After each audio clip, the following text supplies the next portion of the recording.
Hi, this is question 75 on stoichiometry and is also related to concentration and volume. So let's get into it, shall we? How many grams of K2CO3 as potassium carbonate are needed to make 600 ml of a 3 molar solution? The concentration was given to us as 3 molar.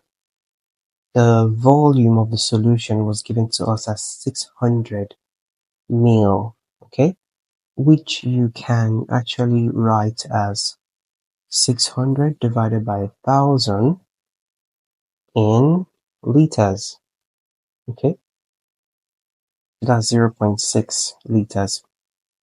All right, so we have our concentration in mole per liter and we have our volume in liters.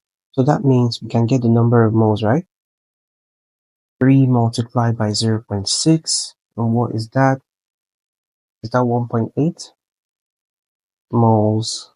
So that's the mole of solute K2CO3 that you have here. Now, how many grams? It's quite easy. Just continue here by saying that the number of moles of the K2CO3 is the mass of K2CO3 in grams divided by the molar mass of K2CO3.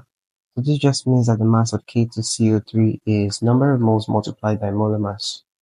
And you should get 1.8 multiplied by 138.2, which is 248.76 grams. And that is the mass of K2CO3 that you need to make 600 ml of a 3 molar solution. Was this clear? Let me know in the comments. And if this was helpful to you, you can like this video and subscribe if you're seeing this on YouTube because there are more coming your way.